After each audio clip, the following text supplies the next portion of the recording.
बढ़ता है,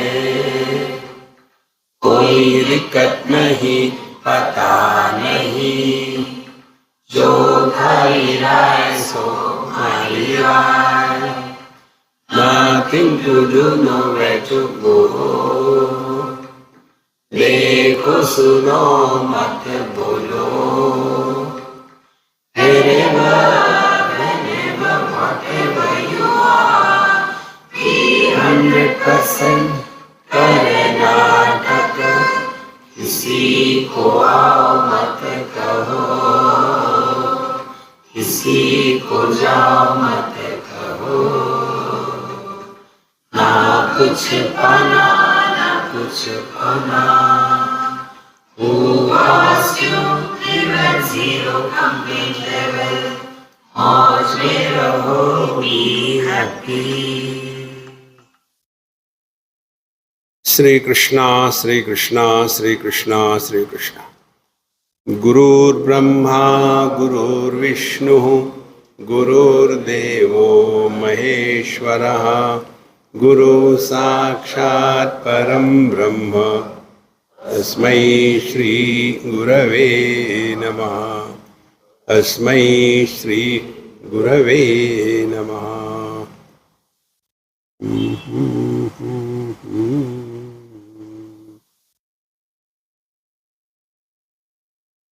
देखो,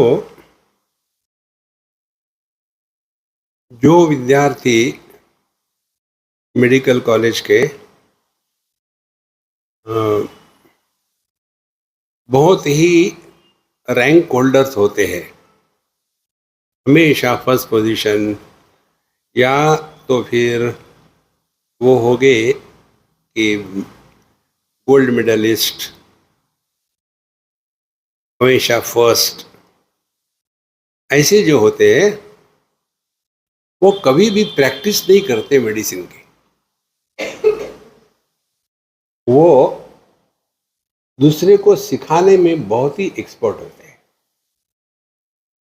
इसका कारण कि वो एरुडाइट स्कॉलर्स होते हैं।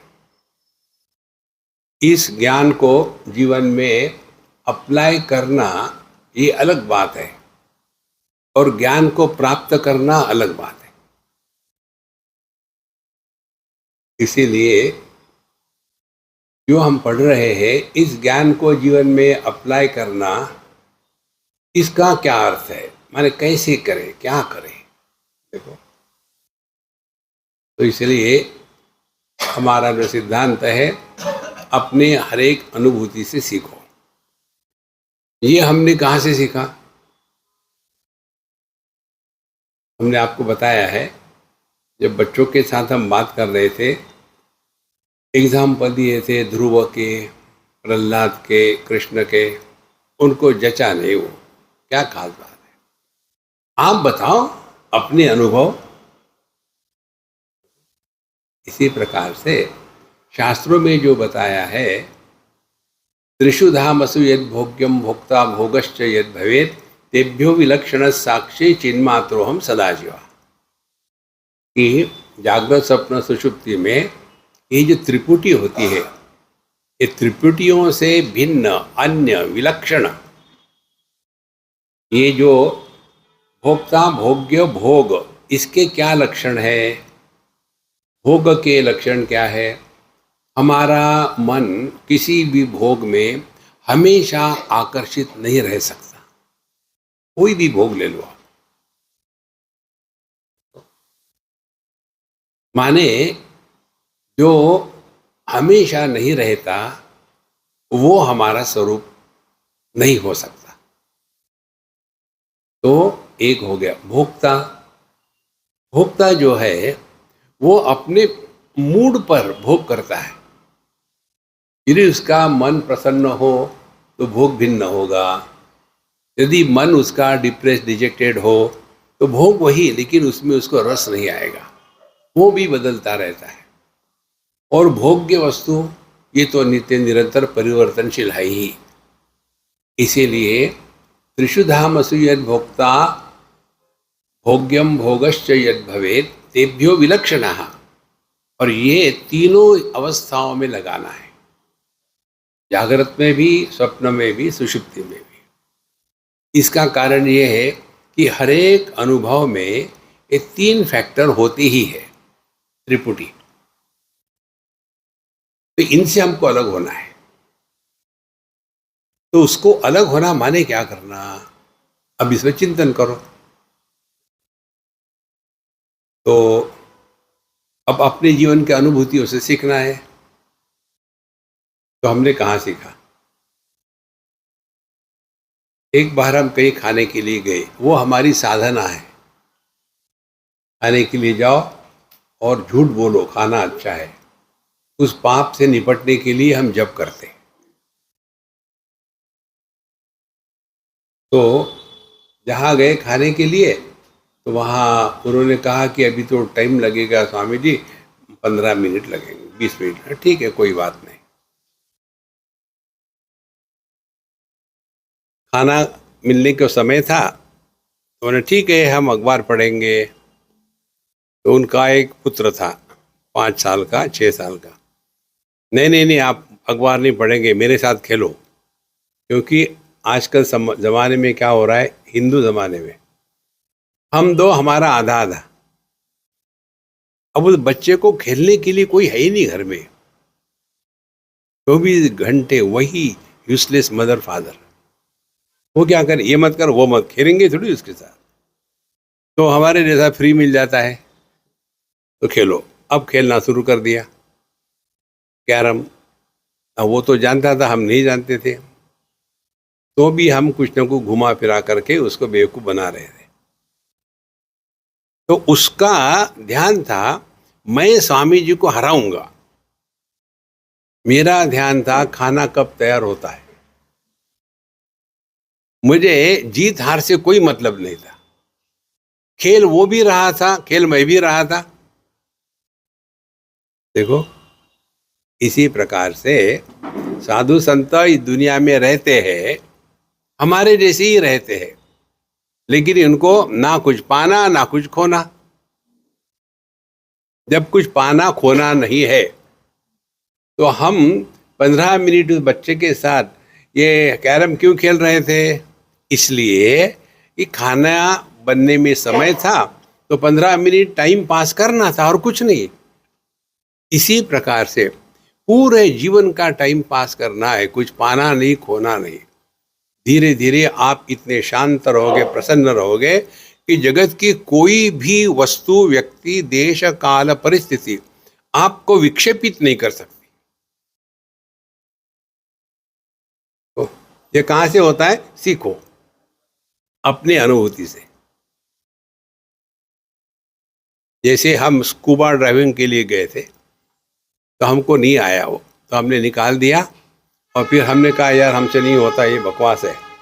फिर आप इतने पैसा खर्चा करके आए, तो वो कोरल्स कैसे देखोगे? हमने कहा हम कूदेंगे डायरेक्टली समुद्र में। तो उसने कहा कूदो, और हम कूद गए। हम कूदे, वो चिल्लाने लगा, और हमको आता है स्विमिंग अच्छा। तो फिर हम डीप गए 10-12 फीट, और वहां कोरल को हमने हाथ लगाया। वहां जाके फिर हम सीखे। समुद्र के ऊपर स्तर पर लहरें हमको परेशान कर रही थी, और जहां परेशान कर रही थी उसी स्थान पर हम डीप चले गए, वहां एक भी लहर नहीं। मन के, ज्ञान के ऊपर स्तर पर रहो, तो ये त्रिपुटी बनेगी, भोक्ता, भोग, भोग्य। जहाँ ये त्रिपुटी होगी, वहाँ थोड़े गम है, थोड़ी खुशियाँ, कभी मिला कभी नहीं मिला, अच्छा लगा अच्छा नहीं लगा। और गहरे ज्ञान में चले गए, तो वहाँ ना कुछ पाना ना कुछ खोना।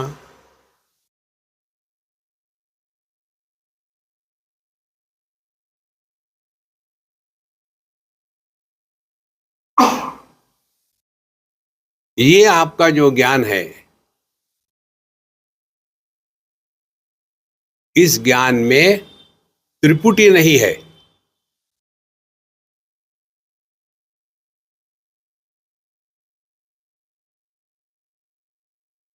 आप ये जागृत अवस्था में ही हो, सब कुछ सुन रहे हैं, देख रहे हैं, लेकिन अपनी बैठक पक्की है। नहीं तो थोड़ा कुछ इधर उधर हो जाता है तो व्यक्ति में कितने विक्षेप आते हैं। विक्षेप नहीं आना दो प्रकार से होता है, एक तो समझदारी से, दूसरा सो गए तब भी विक्षेप नहीं आएंगे। इसलिए त्रिषु धामसु यद भोग्यम भोक्ता भोगश्च यद भवेत् तेभ्यो विलक्षण साक्षी। अब इससे विलक्षण क्या है? साक्षी चिन्मात्रोहम सदाशिवा, हम केवल शुद्ध चैतन्य मात्र है। देखो, इस शुद्ध चैतन्य को बताने की कोई भी भाषा नहीं है। अस्पर्श, अरूप, अरस, अगंध, अशब्द, अनादि, अविकारी, अनंत, अतुलनीय, अमित नहीं नहीं नहीं नहीं। क्योंकि ज्ञान प्रदान करने की प्रक्रिया क्या है कि जो अज्ञात है उसको ज्ञात के संदर्भ से लखाया जाता है। तो हमको क्या ज्ञान है? हमारा ज्ञान इंद्रियों के माध्यम से है, हमारा ज्ञान मन के माध्यम से है, हमारा ज्ञान बुद्धि के माध्यम से है। तो जो इंद्रियों का विषय नहीं है उसको बताने के लिए हमको क्या बताएंगे कि जो शब्द, स्पर्श, रूप, रस, गंध, इसका जिसमें व्यापार नहीं वो हम है। तो साधना क्या होगी? देखो, सुनो, मत बोलो।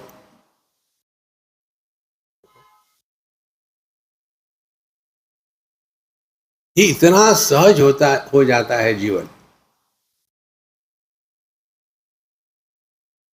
किसी भी हालत में अपने मन का संतुलन होना नहीं। जिसने मन को जीत लिया उसने दुनिया को जीत लिया।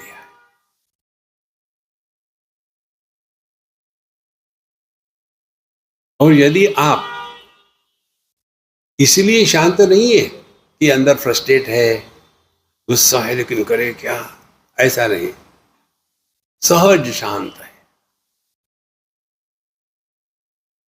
उसका प्रभाव आपके अगल बगल के वातावरण पर पड़ता है।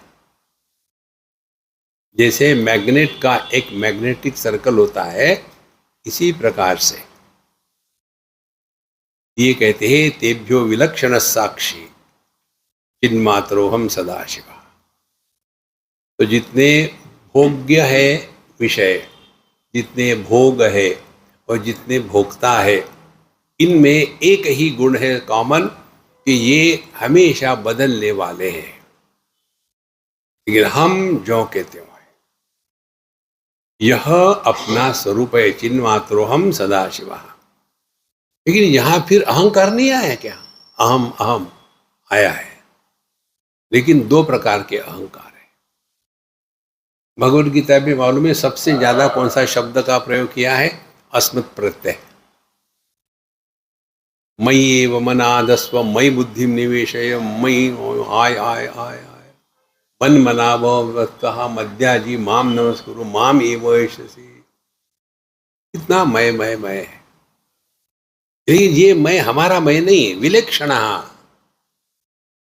देखो, इसीलिए मैं का कभी नाश नहीं होता। परमात्मा का मैं ले लो अहम, तो वो ज्यों का त्यों है। जीवात्मा उसका भी नाश नहीं होता क्योंकि वो है ही नहीं। देखो महाराज, इसीलिए विलक्षण। अच्छा महाराज, अब 17वें श्लोक में कहते हैं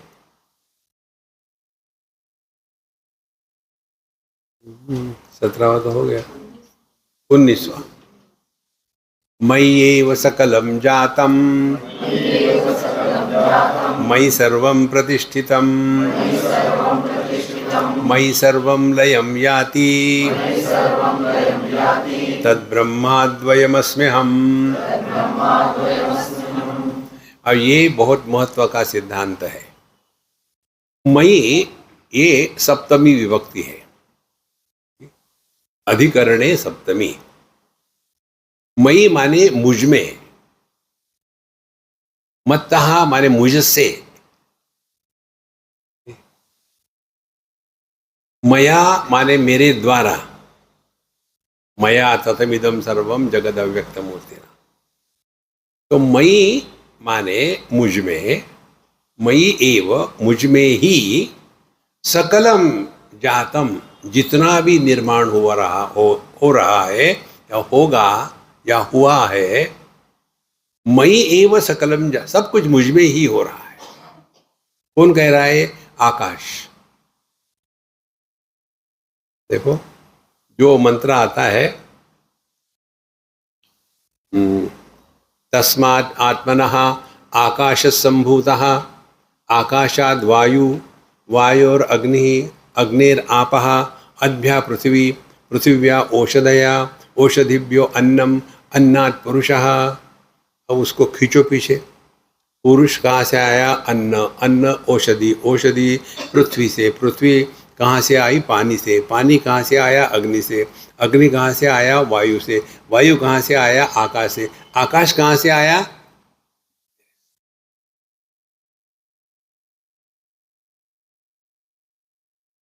सुषुप्ति अवस्था में कहाँ, कौन सी आकाश में है?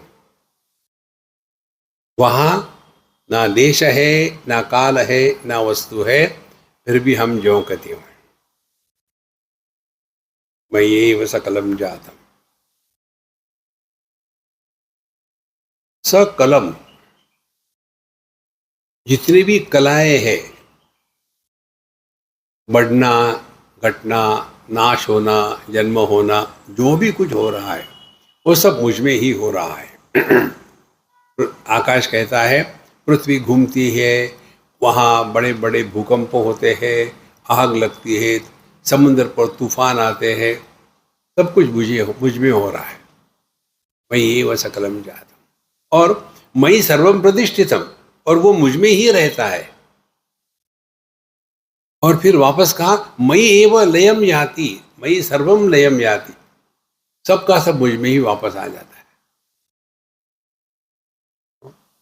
अब यहाँ मैं के जगह में पानी को रख लो। पानी कहता है कि समुद्र मुझ में है, लहरें मुझ में है, वर्षा मुझ में है, बर्फ मुझ में है, दवबिंदु मुझ में है। देखो अभी थोड़ा फर्क अपने दृष्टि में लाने की आवश्यकता है। एक बार हम क्रूज में जा रहे थे कहीं, तो दोपहर का समय था, हम बाहर खड़े थे और बाहर का नज़ारा देख रहे थे। बहुत अच्छा समुद्र था, ज़्यादा डिस्टर्ब नहीं था। और जो सीगल्स होते हैं वो आएंगे, कोई फिश लेगा, फिर जाएगा कहीं बैठेगा उस क्रूज पर। देख रहे थे तमाशा। एक हमारे मित्र आए, उन्होंने कहा स्वामी जी आप क्या देख रहे? मैंने कहा कुछ नहीं देख रहा हूँ मैं। अच्छा, वो बोलना चाहता था। स्वामी जी आप बता सकते हैं समुद्र में यहाँ कितना गहरा पानी होगा?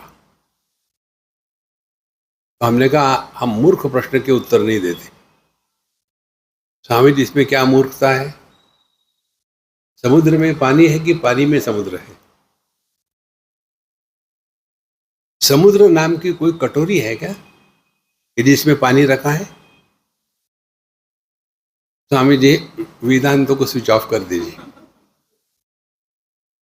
हमारी दृष्टि क्या है? समुद्र में पानी है, कितना फर्क पड़ता है। यदि आपने पानी निकाल दिया तो समुद्र बचेगा क्या? देखो बिल्कुल सिंपल बात है। इसीलिए सब मुझ में ही है, मुझसे ही सब बाहर आता है, मुझ में ही वापस चला जाता है। मयि एव सकलम जातम, मयि सर्वम प्रतिष्ठितम, मयि सर्वम लयम याति। तो जागृत मुझ में ही प्रकट हो जाता है। उस समय मैं जागृत पुरुष का नाटक करता हूँ, फिर मुझ में ही वापस आ जाता है, फिर स्वप्न मुझ में ही आता है और फिर मुझ में ही वापस चला जाता है। देखो, सबका अभाव उसको भी मैं ही देखता हूं। मैं तो ज्यों का त्यों हूं ना। मयि एव सकलम जातम, मयि सर्वम प्रतिष्ठितम, मयि सर्वम लयम याति, तद ब्रह्माद्वयमस्म्यहम्।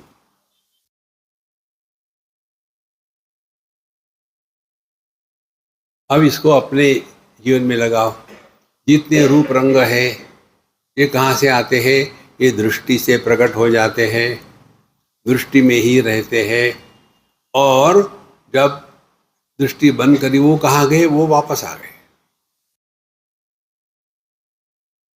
हमारा धीरे धीरे धीरे धीरे इस चिंतन में रहने का तात्पर्य ये है कि हम क्या देख रहे हैं, इसके स्थान पर ये देखना कहाँ हो रहा है। वेयर सीइंग इज हैपनिंग, यहां हमको ध्यान देना है। तब पता चलता है जो कुछ अनुभव होते हैं वो पहले तो इंद्रियों में हो गए, फिर मन में हो गए, फिर बुद्धि में हो गए, फिर चेतना में हो गए, फिर चैतन्य में हो गए।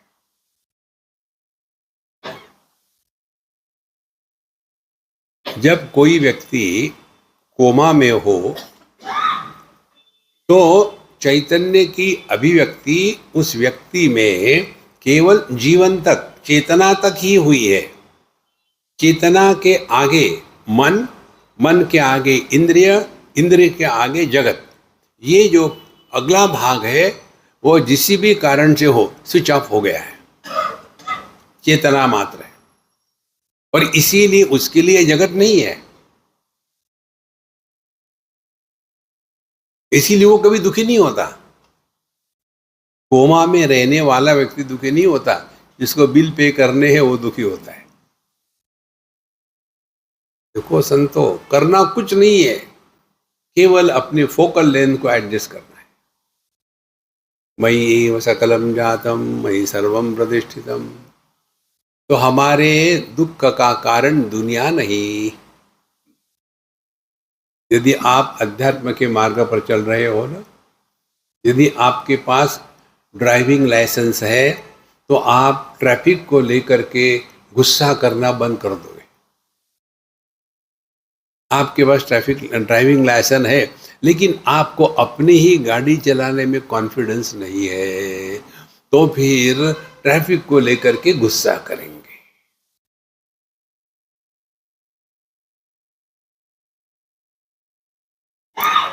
एक बार एक एनआरआई, अमेरिका का एनआरआई मुझे ड्राइव कर रहा था। उन दिनों में ये एक्सप्रेस हाईवे नहीं था, तो हम वो नेशनल हाईवे से आते थे। तो मुझे लगता खोपोली के पहले या बाद में कहीं तो भी जब आए तो सडनली एक बहुत बड़ा जुलूस निकला था। किसका? भैंसों का। और बिल्कुल डिसिप्लिन से जा रही थी, एक के पीछे एक, एक के पीछे एक। और ये इतना गुस्सा कर गए, स्वामी जी ये क्या है? भैंसे ये यहां क्यों है, उनको पूछो। फिर एकदम standard, that is why India is not progressing. ओ, ये जितने गए हैं ना अपने देश को छोड़ करके बाहर, वो गए 30 साल 40 साल पहले। उस समय का भारत और आज का जमीन आसमान का फर्क है, लेकिन उनके दिमाग में वही भरा हुआ है। तो हमने कहा कि देखो, आपको ड्राइविंग लाइसेंस है, वैसा वॉकिंग लाइसेंस बफेलोस को नहीं होता, तो जिम्मेदारी आपकी है, बफेलोस की नहीं है। इसी प्रकार से आप यदि अध्यात्म के मार्ग पर चल रहे हो तो आपकी जिम्मेदारी है कि you are on the right track. तो महाराज सब कुछ बढ़िया है, everything is perfect as you want, therefore you are happy. तो आपका कंट्रीब्यूशन क्या है? सब गड़बड़ हो रही है दुनिया में चारों तरफ, फिर भी you are at peace with yourself. देखो, सबसे बढ़िया उदाहरण दुनिया में यदि कोई है तो हमारे ज्ञानेश्वर महाराज। उनकी जीवनी आप पढ़ो, हमारे चिन्मयी के पहले दी उनकी जीवनी, उसको पढ़ो आप। इतना कठिन और दुर्भाग्यवश जीवन किसी भी संत का नहीं था जितना उनका था। इसके बावजूद भी उनके किसी भी लिखाण में कहीं भी कड़वाहट नहीं है। तो सबके लिए अच्छा ही है। दुरितांचेति मिरदाओ विश्व स्वधर्म सूर्य पाओ। ये कब होगा? जब हम अपने स्वरूप में स्थित है तब। इसीलिए ये संपूर्ण जगत हमको डिस्टर्ब कर ही नहीं सकता, क्योंकि हमारी ही अभिव्यक्ति है। तो इससे होगा क्या? अब ध्यान से सुनना। मैं का विस्तार मेरा के रूप में होता है। आई एक्सपांड्स एज ममता।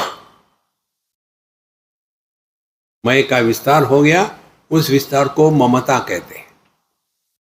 अब ये ममता और भक्ति दोनों में क्या फर्क है? जब ये मैं का विस्तार परिचिन्न वस्तुओं के साथ होता है तब उसको ममता कहते हैं, और इसी मैं का विस्तार अनंत के साथ सबके साथ होता है, उसको भक्ति कहते हैं। दोनों में एक ही बात है। देखो, हम अपना घर साफ सुथरा रखते हैं, गंदगी नहीं, और घर की गंदगी रास्ते पर फेंक देते हैं। देखो कितनी महत्व की बात है। इसीलिए हमको ये देखना है कि हमारा ये ममता का जो जहर है उसको इतना डाइल्यूट करो कि उसमें सब आ जाए। ये होम्योपैथी का प्रिंसिपल है। आपको मालूम है कि होम्योपैथी का प्रिंसिपल एक हमेशा की तरह कुछ ना कुछ शरीर है तो होते रहता है। जैसे आजकल हमारे डॉक्टर दाते तकलीफ दे रहे हैं। एक लड़की है, उसका नाम मैंने डॉक्टर दाते रख दिया है। तो अब शरीर है, कुछ ना कुछ तो होगा ही। एक बार ऐसे कहीं कुछ हो रहा था, उन्होंने कहा, स्वामी जी मैं आपको होम्योपैथी की दवाई देता हूँ, साबूदाने की खिचड़ी थोड़ा खाओ, ठीक हो जाएंगे। तो उन्होंने ठीक है, खा लिया। हमने कहा दूसरा डोज? पर दूसरा डोज आपको हम देंगे 6 महीने के बाद। हमने कहा मैं तब तक रहूंगा क्या? देखो नॉर्मली मेडिसिन कैसे होते हैं कि दिन में 3 बार या दिन में 2 बार, ये 6 महीने में 1 बार। इसका मतलब क्या, मुझे समझाओ। सीखना ये हमारी साधना है, इसका क्या मतलब है? तो उन्होंने कहा, स्वामी जी ये हाई पोटेंसी का है। तो मैं घबरा गया, अब क्या होने वाला है? हाई पोटेंसी माने क्या? कॉन्सेंट्रेटेड? बोले नहीं। फिर उन्होंने एक्सप्लेन किया, 1 बूंद दवाई 100 बूंद पानी डाइल्यूट किया। फिर वो डाइल्यूटेड जो पानी दवा के साथ है उसमें से 1 बूंद लिया और 1000 बूंद पानी में उसको डाइल्यूट किया। फिर उसमें से 1 बूंद लिया, फिर 10,000 बूंद पानी में उसको डाइल्यूट किया। इतना डाइल्यूशन हो जाता है कि कोई भी केमिकल प्रोसेस से उसमें क्या है ये आप देख नहीं सकते। इसीलिए होम्योपैथी की जो दवाई होती है ना, वो केवल रेप्यूटेड फर्म्स की ही लेते हैं। इससे क्या होगा, बोले जितना ज्यादा डाइल्यूशन उतनी पोटेंसी ज्यादा। हमारी बात हमारे बच्चे घर में मानते नहीं, साधु संतों की बात पूर्ण विश्व मानता है, क्योंकि उनका ईगो इतना डाइल्यूट हो गया है। तो वो जब कहते हैं तो डायरेक्टली हृदय को छूता है। हम जब कहते हैं चमड़ी को भी नहीं छूता। देखो, तो ये जो मैं है, इस मैं का डाइल्यूशन करना है, इसके लिए बताते हैं। यदि सब कुछ मैं ही हूं तो कौन हमारा कौन पराया। भगवान इसीलिए कहते हैं ना कि अद्वेष्टा सर्वभूतानाम मैत्र सर्वभूतानाम। ये सर्वभूतानाम सबके साथ है, सबके प्रति द्वेष नहीं, सबके प्रति दोस्ती का भाव। ये तभी होगा जब मैं और मोर तोर तय माया इससे निकल गए तब। इसीलिए ये जो मंत्र है, मयि एव सकलम जातम मयि सर्वम प्रतिष्ठितम मयि सर्वम लयम याति तद ब्रह्मा द्वयमस्म्यहम्। ऐसा नहीं देखो मैं ही सब कुछ हूँ, मुझ में ही सब कुछ है, हाँ हाँ मैं ब्रह्म हूँ, ये इसका अर्थ नहीं है। आकाश को अभिमान नहीं हो सकता, अनंत को अभिमान नहीं होता। अभिमान शब्द का अर्थ क्या है? अभिमाने चारों तरफ से, मान माने नापना, निर्मान मोहा जिसे संग दोषा। मान माने नापना। चार महानगरों का तापमान, तापमान माने टेम्परेचर को नापा है, इतने डिग्री सेल्सियस। तो हमने अपने आप को नाप के रखा है, किसमें? ये तीन चीजों में, देश काल वस्तु में। देश में नापा है, ये हमारी साइज है। काल में नापा है, ये हमारी आयु है। वस्तु में नापा है, ये हमारा वजन है। ये तीनों के तीनों देह को लेकर के होते हैं। इसीलिए इस मंत्र का तात्पर्य है हम छोटे दायरे से हटे और अनंत में मिल जाए। कहना कुछ नहीं है, सिर्फ यही है कि अनुभव हो, लेकिन अनुभवकर्ता का जन्म मत होने देना। जहां अनुभवकर्ता का जन्म है वहां अहंकार पैदा हो गया। देखो, हम जब कार में बैठते हैं, जिसे समझो हम गए बाहर, कार में बैठे, स्वामी जी आप कहाँ जा रहे हैं? हम कहेंगे क्या? मैं बाथरूम में जा रहा हूं। घर के अंदर जाने के लिए आदमी कार में बैठता है क्या? दूर जाने के लिए।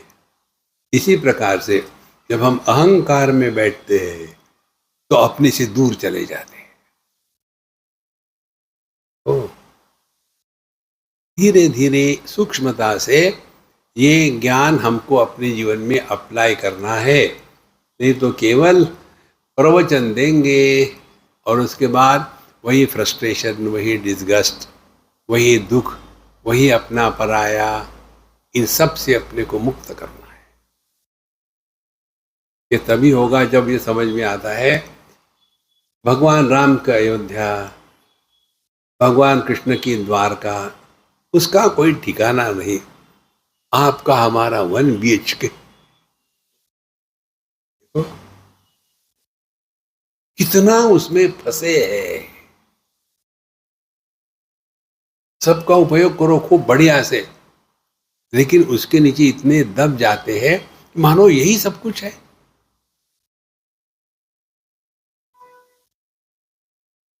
मयि सर्वलयम याति तद ब्रह्माद्वयमस्म्यहम्। आगे चलते हैं। अणोः अणीयान् अहमेव तद्वत् महानहं विश्वमहं विचित्रम् पुरातनोऽहं पुरुषोऽहमीशो हिरण्मयोऽहं शिवरूपमस्मि। अब ये अनंतों को लखाने की प्रक्रिया है। हमारे तुकाराम महाराज ने इसी को लेकर के वो अपने अभंग में उन्होंने कहा है, अणुरणीया तोकडा, तोकडा माने छोटा, अणुरणीया तोकडा तुका आकाशा एवढा। अणोहो अणीयान, सूक्ष्म से भी सूक्ष्म, और अणोहो अणीयान अहमेव तद्वत्, मैं इतना सूक्ष्म हूं और महान अहम, और उतना ही बड़ा हूं। देखो कॉन्ट्रडिक्शंस। कुछ संभव है, हाँ संभव है। क्या? आकाश। आकाश सुई के आंख में भी होता है और उसी आकाश में ये संपूर्ण विश्व है। तो ये पतला भी है और मोटा भी है, ये अत्यंत सूक्ष्म भी है और इसमें सब कुछ आ जाता है।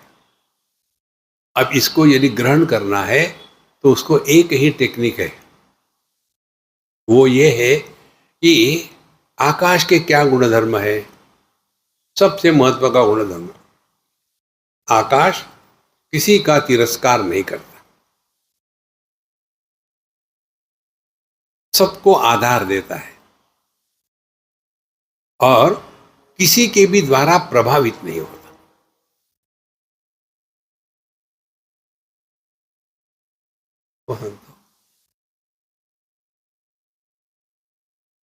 उस दिन हम गए थे ना वो तुकाराम महाराज के स्थान पर, तो वहाँ वो मुरल लगाए थे, उसमें कितनी सुंदर सुंदर बातें लिखी थी।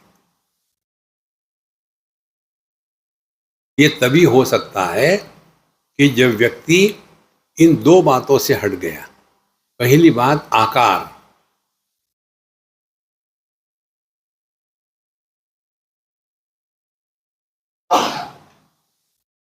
हमारी आंखें आकार को ही देख सकती है, निराकार को नहीं देख सकती।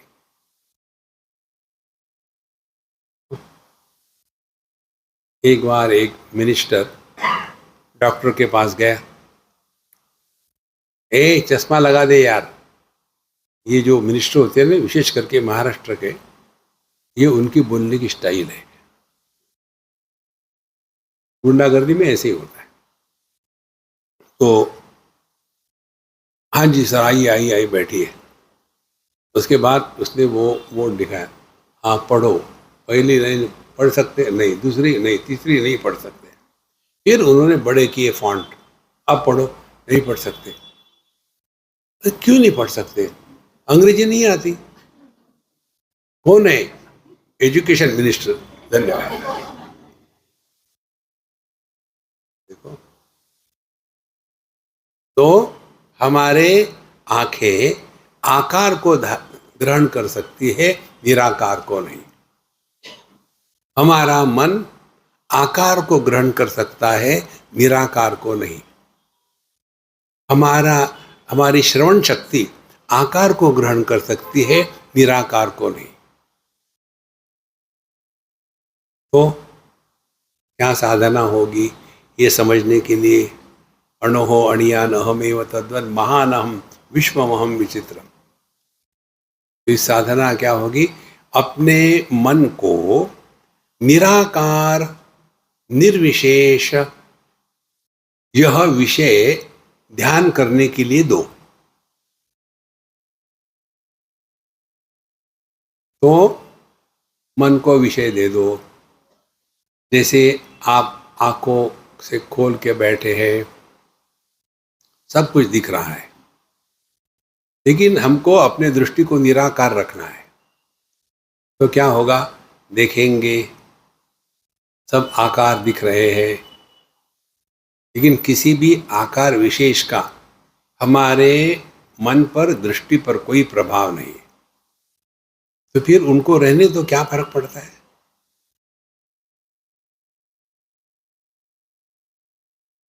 नेक्स्ट स्टेप शब्द, क्योंकि दुनिया क्या है? नाम रूप। तो रूपों का आकार होता है, रूप अनेक होते हैं, लेकिन जो निराकार है वो एक है। तो निराकार क्या हो गया? आकार का अभाव। शब्द अनेक है, शब्द का अभाव क्या होगा? शांति। ये दो को लेकर के हमने आपको टेक्निक बताई है कि स्वयं शब्द का निर्माण मत करो, माने अपने आप से बोलना बंद करो।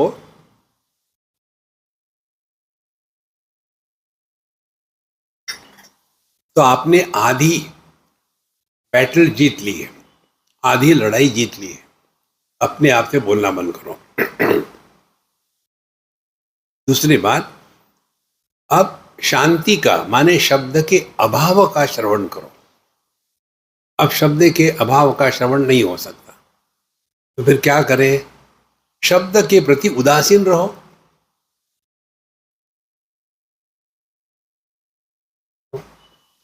शब्द सुनेंगे, उसके प्रति उदासीन रहेंगे तो उसके अर्थ का प्रभाव हम पर नहीं होगा।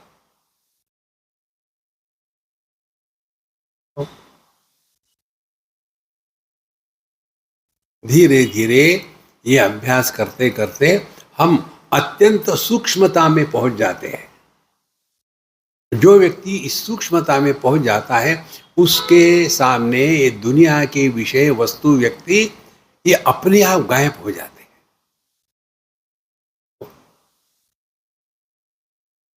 नहीं तो आदमी इसी में फंसा रहेगा। ओ संतो, एक बार मुझे किसी व्यक्ति ने, कहीं भी थे हम, तो ये स्वामी जी आप गीता पर इतने अच्छे बोलते हो, मैं चाहता हूँ कि अपनी भगवत गीता अपने पूरे देश के सभी बच्चों के हाथ में होनी चाहिए। हमने कहा बांट दो। अब मैंने क्या करना चाहिए, ये मुझे करने दो ना, तुमको जो करना है तुम करो। देखो, अध्यात्म ये नहीं होता, भगवत गीता का प्रचार करने की आवश्यकता नहीं है। कितने सालों से चल रही है? 5000 साल से ज्यादा हो गए। साइंस का प्रचार करते हैं क्या? Let us propagate the law of third law of Newton. Not necessary, उसका कोई नाश नहीं कर सकता।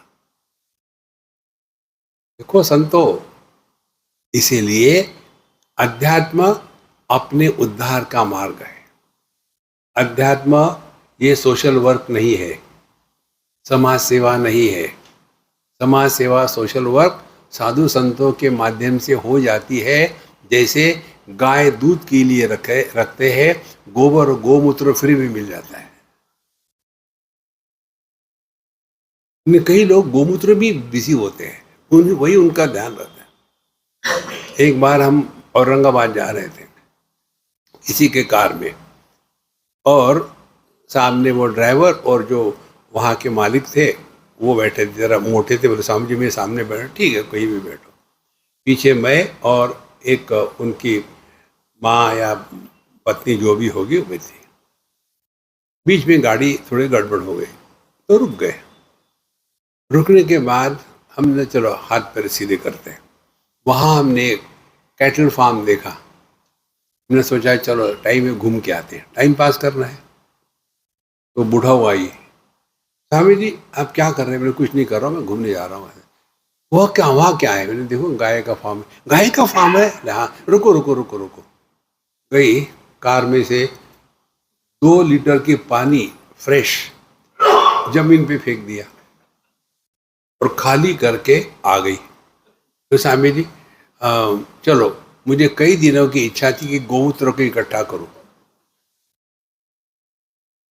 हमने कहा अब गोमूत्र की बदबू पूरे गाड़ी में रहेगी, तो उन्होंने इसको कैसे रोके? उसी के कार में बैठना है। बूढ़ों लोगों को समझाना बड़ा कठिन होता है, समझते नहीं वो। तो फिर मैंने कहा कि देखो अम्मा, ये सब अंग्रेजी गाय है। हाँ अंग्रेजी, अपने जैसे नहीं। देखो अंग्रेजी गाय का गोमूत्र नहीं होता, फिर यूरिन होता है। यूरिन अच्छे से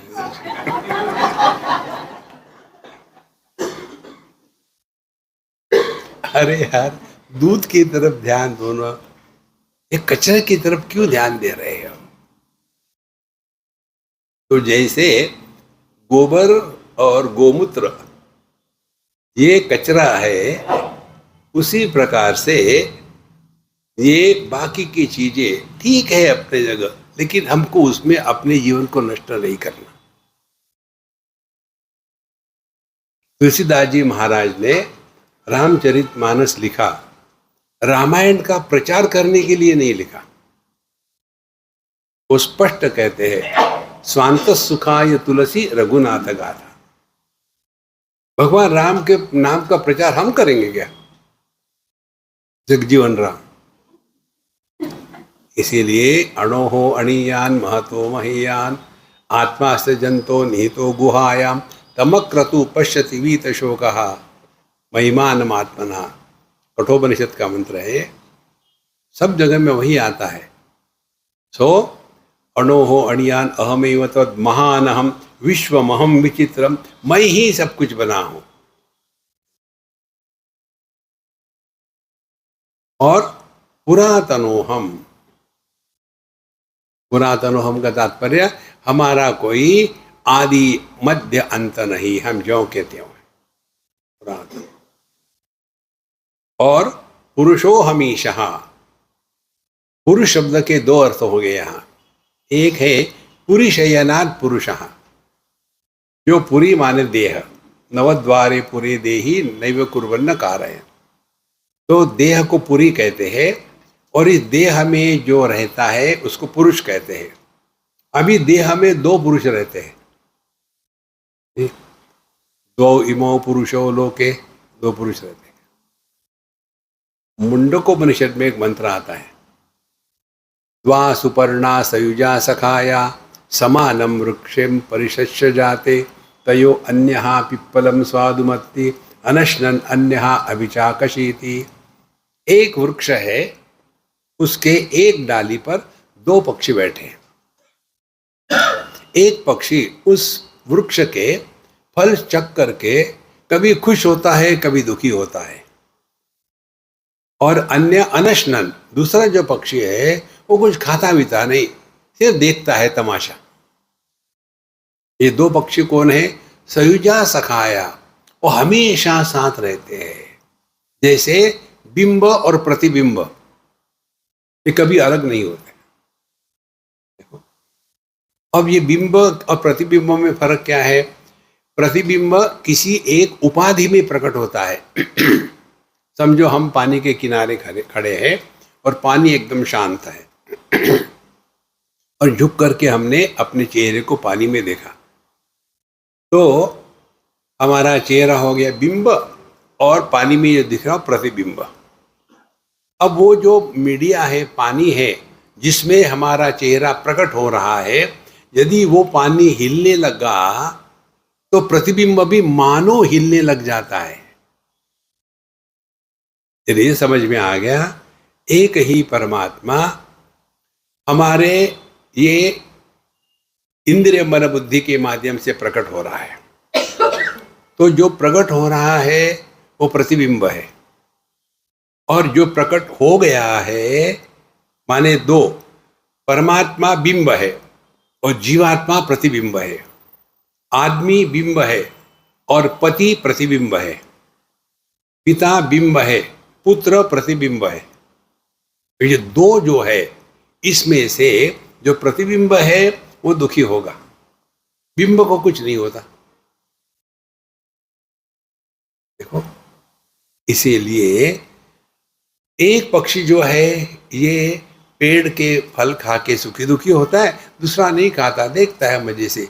उसी को कहते हैं जागृत अवस्था में दृष्टा भाव और मन को लेकर के साक्षी भाव, और संपूर्ण जीवन को लेकर के उदासीन भाव। उदासीन वदासीनम असक्तम तेषु कर्मसु। इसीलिए पुरातनोहम पुरुषोहम ईशो। यदि हम दुखी होते हैं तो हम जीव है। यदि हम दुख के द्वारा प्रभावित नहीं होते, लेकिन दुख जरूर होता है, तब हम चैतन्य स्वरूप है। देखो, हम पत्थर नहीं है, सुख दुख होगा, लेकिन सुखी दुखी व्यक्तित्व का जन्म नहीं होगा। इसीलिए जितनी साधना है वो यही साधना है। और साधना क्या है? हमको चॉइस दिया है भगवान ने। जब हम दुनिया में प्रवेश कर रहे थे ना, तो भगवान ने हमको एक इमिग्रेशन फॉर्म दिया था। अत्यंत दुखमय जगत में आप प्रवेश करने जा रहे हो। अनित्यम असुखम लोकम इमं प्राप्य, इस अनित्य असुखम लोकम, इसमें प्रवेश करने जा रहे हो।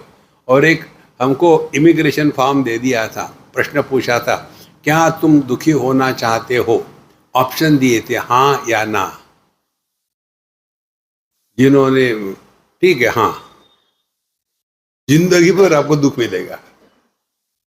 You refuse to be miserable, make the misery miserable. हमारे हाथ साधना यही है और कुछ नहीं है। ये कल्पना मत करना कि क्योंकि हम ड्राइविंग लाइसेंस रखते हैं इसीलिए रास्ते पर जो चलने वाला ट्रैफिक है वो ठीक से चलेगा, तो आप गलत हो गए। देखो महाराज, इसी प्रकार से हम यदि अध्यात्म के मार्ग पर है तो हमको बदलना है। दुनिया ऐसी ही थी, ऐसी ही रहेगी, इसको कोई आज कुछ नहीं कर सका। पुरातनोहम पुरुषः, तो जब पुरुषयनाद हम यदि देह के प्रभाव से प्रकट होगे तो हम जीव है।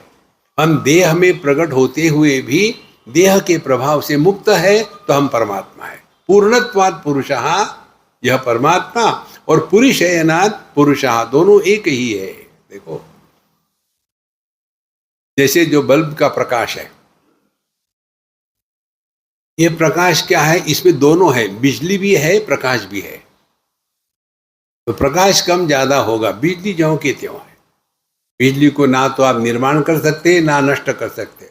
एनर्जी कैनॉट बी क्रिएटेड और destroyed, it remains as it is. इसीलिए पुरातनोहम पुरुषोहमीशः हिरण्मयोहम शिवरूपमस्मि। हिरण्मयः माने हम स्वयं प्रकाश स्वरूप है। देखो, आप दो ले लो, एक हीरा ले लो और एक पत्थर उसी खदान से निकला हुआ, और दोनों को पॉलिश करना शुरू करो तो जो पत्थर होगा वो पत्थर ही रहेगा, ये हीरा होगा वो चमकेगा। और इसमें जो चमक लानी है उसके लिए उसकी पॉलिश करना जरूरी है। इसी प्रकार से हमारे जीवन में आने वाले जितने सुख दुख है वो हम में छिपा हुआ परमात्मा को बाहर प्रकट करने के लिए आते हैं।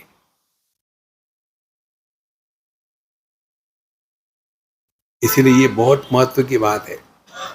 एक शेर हमने आपको सुनाया होगा, आपको कभी, ये वही दर्द दिल है, यही हमारे जीवन का दुख है हृदय की, ये वही दर्द दिल है जो उनको पाता है। दुख में सुमिरन सब करे, सुख में करे ना कोई, तो ये वही दर्द दिल है जो उनको पाता है। तो फिर भगवान भला करे उनका जो दिल दुखाता है। कितनी सिंपल बात है। तो जो हमको अध्यात्म के मार्ग पर ले जाने के लिए कारण बनता है वही तो हमारा गुरु है। कितनी महत्व की बात है। कठिन नहीं है संतो, ये हमको ये दुनिया में फंसना नहीं है, लेकिन पूरा जीवन हम इसी में लगा देते हैं। पुरातनोहम पुरुषोहमीशो हिरण्मयोहम, अपनी जो असलियत है उसको हमको प्रकट होने देना है। और शिवरूपमस्मि, यही पवित्रता की पराकाष्ठा, यही हमारा स्वरूप है। तो आकाश सबका आधार है, किसी का तिरस्कार नहीं, किसी के द्वारा प्रभावित नहीं होता। उसी प्रकार से हम जागृत के आधार है लेकिन जागृत पुरुष ना बने, हम स्वप्न के आधार है स्वप्न पुरुष ना बने, हम सुषुप्ति के आधार है लेकिन सोए ना। और बढ़िया बात क्या है, हमको करना कुछ नहीं है। ये उदाहरण हमने आपको 1000 बार दिए, एक आध बार तो क्लिक होगा कि आंखें सबको रूप रंग का प्रकाशन करती है, किसी के द्वारा प्रभावित नहीं होती। इसमें क्या साधना करोगे आप?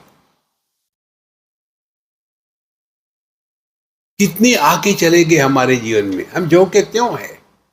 सुख आया चला गया, दुख आया चला गया, बचपन आया चला गया, जवानी आई चली गई, हम जो के त्यों है। यदि हमारा ध्यान इस तरफ रहे तो हम दुनिया में रहते हुए भी दुनिया के द्वारा प्रभावित नहीं होंगे, जैसे दुनिया आकाश में रहते हुए भी आकाश दुनिया के द्वारा प्रभावित नहीं होता। इसी को लेकर के हमने जो 3 आकाश की साधना बताई थी वो यही है। हमारी ये जो भ्रांति है उसको समाप्त करना है। कौन सी भ्रांति है? हम देह के अंदर है, दुनिया बाहर है, इसका कोई आधार नहीं। ये जो अंदर बाहर का गणित जब खत्म हो जाता है, कब? सुषुप्ति में। सुषुप्ति में हम देह के अंदर होते हैं कि बाहर होते हैं? दोनों नहीं, लेकिन हाँ होते जरूर है। ये अनुभव लाने के लिए केवल अपना स्टैंड पॉइंट बदलना है। देखो, जैसे नीचे कैमरा रखे और हमारा फोटो लो तो हम लंबे दिखेंगे, ऊपर से ले लो तो हम नाटे दिखेंगे। ठीक देखना है तो आंखों के लाइन में होना चाहिए। इसी प्रकार से इस दुनिया को हम किस एंगल से देख रहे हैं। हम यदि इस कमरे को ध्यान में रखते हुए देखेंगे तो हम क्या कहेंगे? हम कमरे के अंदर है, कार बाहर है, अंदर बाहर शुरू हो गया। देखो, अब आकाश की दृष्टि से देखो तो आकाश की दृष्टि क्या है? ये कमरा मुझ में है, मैं किसी में नहीं हूं। देखो संतो, केवल स्टैंड पॉइंट बदलना है। और इसके लिए हमने कल शायद बताया था आपको, कोई भी ज्ञान होता है दो वृत्तियों के कारण। जब किसी विषय को हम ग्रहण करते हैं तो हमारा मन उस विषय के आकार को धारण कर लेता है। तो हमने समझो इस पुस्तक को देखा तो हमारे मन का आकार पुस्तक के आकार का हो गया। इसको कहते वृत्ति व्याप्ति। व्याप्ति माने व्याप लिया है किसने? हमारे मन ने। मन plus object is equal to thought.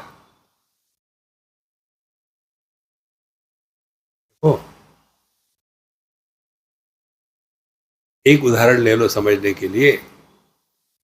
आपने समझो ये जो होती है ना ग्लोव, हैंड ग्लोव या रबर ट्यूब, पतली वाली लैटेक्स रबर की, उसको देखो तो आप वो हल्की होती पड़ी रहेगी। अब आप एक वो बच्चे खेलते हैं ना वो मार्बल, उसमें से एक मार्बल लेकर के उस नली के रबर वाली ट्यूब के अंदर डाल दो और देखो क्या है। तो जहां वो मार्बल की गोली होगी वहां का जो रबर है वो टेंस होगा, बाकी जगह का आराम है, वहां कुछ है नहीं। अब आपने यदि उस टेंशन को खत्म करना है तो क्या करना पड़ेगा? वहां से उस गोली को निकाल दो। ये समझ में आ गया हो तो हमारा मन रबर लैटेक्स के जैसा है। इसमें किसी भी विषय ने प्रवेश किया तो वहां एक टेंशन आ जाता है। तो in the womb of every thought there is an object which has created that thought. देखो, हर एक वृत्ति के गर्भ में विषय होता है, निर्गर्भा वृत्ति नहीं होती। देखो, अब जैसे ये उदाहरण जो दिया हमने ये समझ में आता है। एक रबर का ट्यूब है, उसमें डाल दिया है। अब मन में क्या डालते हैं, कैसा डालते हैं? हमने जिसको महत्व दिया है उसने हमारे मन में प्रवेश कर लिया। यदि हमने महत्व दिया है तो हमको ही उसका त्याग करना पड़ेगा, अन्य नहीं कर सकता। देखो, और जो हम महत्व देते उसका कारण क्या है?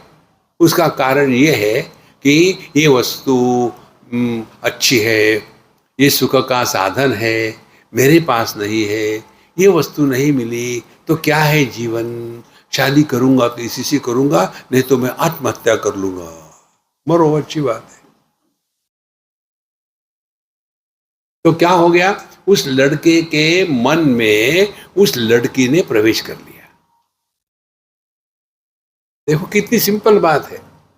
तो हमने जिसको महत्व दिया है दुनिया में वही हमारे दुख का कारण बनता है। आप भगवान को महत्व दो, वो आपको परेशान करेगा। क्यों? आप उसको परेशान कर रहे हो 24 घंटे। देवा ये करो, वो करो, ऐसा करो, ठीक है परेशान करो, दूर रहे। देखो देखो संतो, तो जब तक हमारे मन में ये दुनिया घुसती है ना, तब तक के हम विक्षेपित रहेंगे। तो विषय मन में प्रवेश किया, उस स्थिति को कहते हैं वृत्ति व्याप्ति। अब केवल उस विषय को देखा और देखने के बाद कोई कमेंट नहीं करे तो क्या होगा? विषय हमारे मन में प्रवेश नहीं करेगा। कैसे?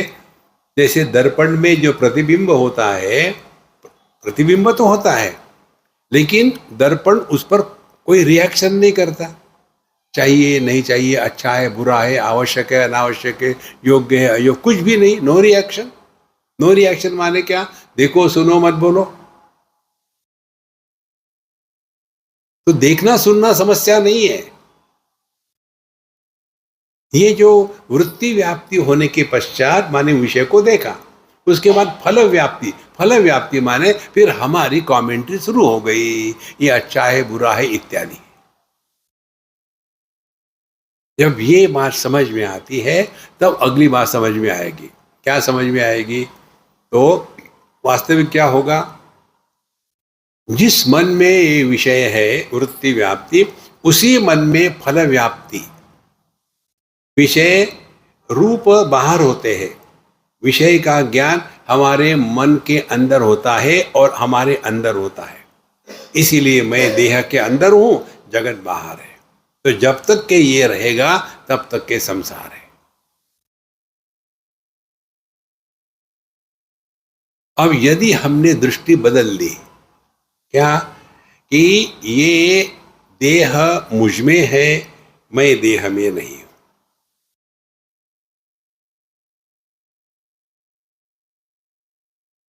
मयि एव सकलम जातम, सब कुछ मुझ में ही है। विश्वस्य आयतनम महत्, मैं ही सबका मकान हूं, मुझ में ही सब कुछ है। देखो, जब ये दृष्टि हो जाती है शिवरूपमस्मि, फिर हम में किसी भी प्रकार के विकार प्रकार संस्कार आकार अहंकार एक विकार का चक्कर नहीं होगा। ये हे अणोहो अणीयान अहमेव तद्वत्, महानहम विश्वोहम विचित्रम, पुरातनोहम पुरुषोहमीशो, हिरण्मयोहम शिवरूपमस्मि। और अपने आप को पहचानने के लिए किसी अन्य की अपेक्षा नहीं है। हम ये तो पूछ सकते हैं कि ये वस्तु का नाम क्या है, वो कहाँ से आया। हम ये नहीं पूछते किसी को कि भैया मैं हूँ क्या, तो अगला क्या कहेगा? केवल आप है ही नहीं, बेवकूफ भी है। फिर ठीक है। अपने होने के लिए किसी भी प्रमाण की अपेक्षा नहीं है। तो कितनी महत्व की बात है। ये दो बातें हम आपको कई बार बताए हैं, प्रमाण निरपेक्ष अनुभूति और निर्विशेष सत्ता। इन दोनों को पकड़ लो आप, धीरे धीरे सब साधना होने लग जाती है। आगे कहते 21वें श्लोक में, अपाणिपादो हमचिन्त्य शक्ति पश्याम्य चक्षुष शृणोम्य कर्णः अहम विजानामि विविक्त रूपो न चास्ति वेत्ता मवचित् सदाहम्। अपाणिपादः, ना तो मेरे हाथ है ना तो मेरे पैर है, बिना हाथ पैर का। इसी को हमने आपको बताया था इसी मंत्रों को लेकर के कि जब हम इतने खाली हो जाते हैं कि हमारे जितने भी इंस्ट्रूमेंट्स है, ज्ञानेन्द्रिय कर्मेंद्रिय मन बुद्धि जितने भी है, हम एकदम खाली हो गए। तो लखनऊ में एक इमाम बाड़ा है, भूल भुलैया कहते हैं उसको। आप अंदर घुसो तो बाहर ही नहीं निकल सकते, इतनी छोटी छोटी दीवारें, दीवारों के बीच में जाने की रास्ता है, दो दीवारों के बीच में। मोटा आदमी बड़ा मुश्किल से जाएगा। पहले वो किसी नवाब का था, 47 के पहले। 47 डिवीजन होने के बाद वो चला गया पाकिस्तान। अब वो जो मकान था वो अब उसका मालिक निकल गया, तो फिर गवर्नमेंट हैज टेकन ओवर। जब मैं निकल जाता है तो भगवान टेक्स ओवर। कितनी सिंपल बात है। इस मैं को हटा देना है। मैं क्या है? जिसमें विशेषता है वो मैं है। गवर्नमेंट गवर्नमेंट है, कोई भी आ जाए गवर्नमेंट गवर्नमेंट ही रहती है। कितनी सिंपल बात है। इसको जीवन में उतारो। तो हमको अपने आप को इस मकान से हटा देना है। कैसे हटा देना है? हमारे हाथ अब खाली है, स्वार्थ से प्रेरित इच्छाओं को पूरा करने के लिए काम नहीं कर रहे। तो इस हाथ से प्रभु काम करेंगे। हमारी वाणी पर निंदा और आत्मस्तुति में व्यस्त नहीं है, तो उस वाणी से प्रभु प्रकट होंगे। हमारा मन राग द्वेष से कलुष कालिमा से मुक्त हो गया है, तो उस मन में प्रभु का आनंद प्रकट होगा। करना कुछ नहीं है, भगवान को प्रकट होने दो। को महाराज वो ढूंढ रहे हैं, कोई है क्या ऐसा जो खाली है? क्यों ढूंढ रहे हैं? अपानी पा दो, मुझे हाथ नहीं पैर नहीं, कुछ तो जगह दो यार। लेकिन हर हाथ पैर सब पूरे इंद्रिय इतने बिजी है स्वार्थ से, तो वहां भगवान कहते हटो, तुमको नहीं समझ में आता। दुनिया में रहना तो ऐसे रहने पड़ता है। भगवान आपको क्या मालूम है, कभी रहे दुनिया में? देखो संतो, अपाणी पादो और अहम अचिंत्य शक्ति ही। देखो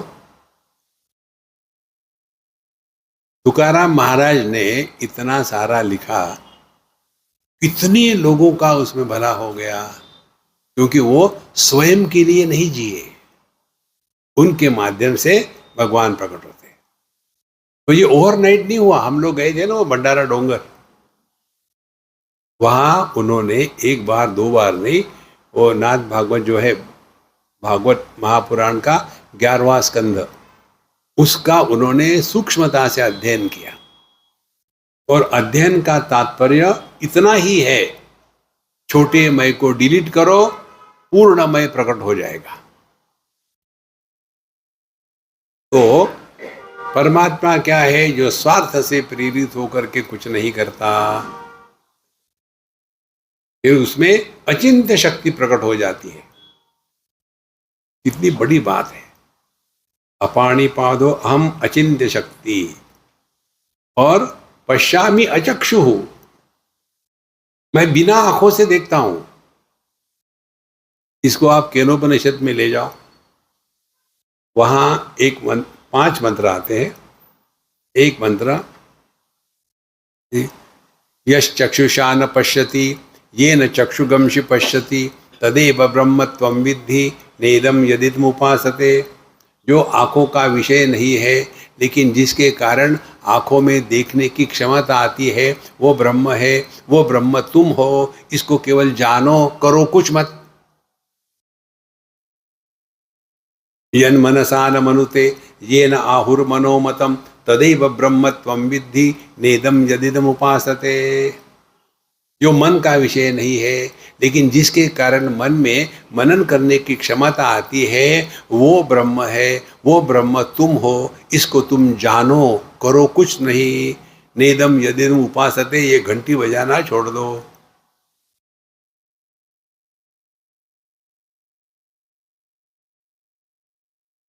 ये सब का निचोड़ क्या होगा कि मैं कर रहा हूं, इस मैं को हमको त्याग देना है। हम अपने करने से छींक नहीं रोक सकते। मैंने ये किया, मैंने वो किया, मैंने ऐसा किया, अरे राम राम राम, वो मैं की बदबू आने लग जाती है। तो इसीलिए अपाणिपादो हम चिंत्य शक्ति ही पश्याम्य अचक्षु, बिना आंखों के मैं देखता हूँ। स श्रृणुम्य कर्णः, बिना कान के सुनता हूँ, क्योंकि सभी के कानों में मैं ही बैठा हूँ। लेकिन वहाँ मेरे साथ मेरा प्रतिबिंब भी बैठा है। प्रतिबिंब कमेंट्री करता है, मैं कमेंट्री नहीं करता। और अहम विजानामि विविक्त रूपः, और मैं इस सब को जानता हूं, लेकिन मैं इनमें इंटरफियर नहीं करता। देखो, जैसे हाथ में चक्कू लिया, उस चक्कू से ऑपरेशन करके किसी की जान बचाओ या उस चक्कू से किसी को मार डालो, ये दोनों काम हाथ कर रहे हैं। इस हाथ में भी दो शक्तियां है, परमात्मा की भी शक्ति है और हमारी भी शक्ति है। अब हम पर कौन सी शक्ति हावी हो गई है? देखो, इसको समझना हो तो एक उदाहरण ले लो। समझो किसी को लकवा मार गया, अब हाथ लटक रहा, और वो चाहता है कि मैं अमुक वस्तु को उठाऊं। माने उसकी जो इच्छा शक्ति है वो चाहती है कि मैं इस वस्तु को उठाऊं, लेकिन परमात्मा की शक्ति ने विड्रॉ कर लिया है, जाओ करो अपनी मर्जी से, सब कर सकते हैं, करके दिखाओ। और फिर हाथ लटका है, और फिर उसको दूसरे हाथ से उठा करके ऐसा करेंगे। माने हर जगह में दो शक्तियां काम करती है, एक जीव की और दूसरी परमात्मा की। जीव की शक्ति काम से प्रेरित होती है और परमात्मा की शक्ति आनंदाचे डोही आनंद तरंग। देखो, नदी का पानी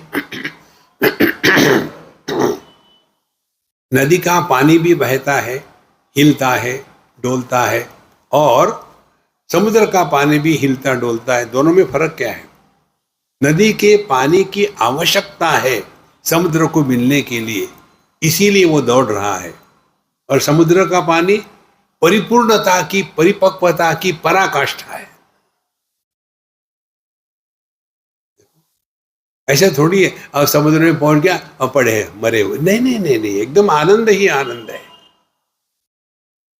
इसीलिए संतो अहम विजानामि विविक्त रूपः, मैं हर चीज को जानता हूं लेकिन किसी के द्वारा प्रभावित नहीं होता।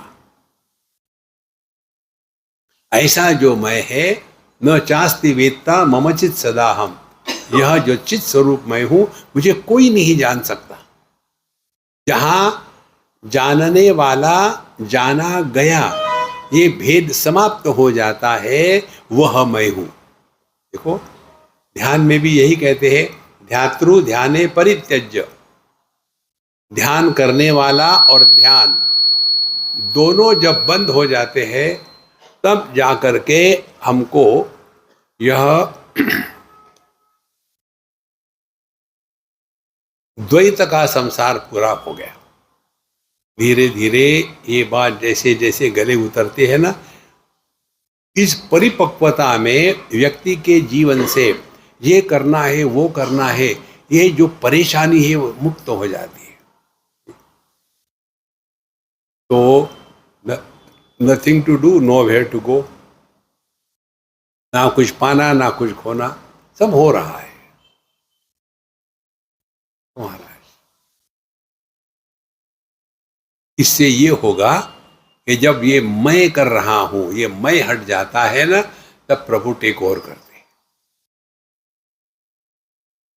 छोटे बच्चे होते हैं ना, नहीं नहीं मैं करूंगा मैं करूंगा, नहीं बेटा तुम नहीं करो, नहीं नहीं मैं करूं, मैं सब कर सकता हूं, और करा और गिरा और पूरा का पूरा उसके सर पर गिरा। अब पापा उठा दो ना मुझे।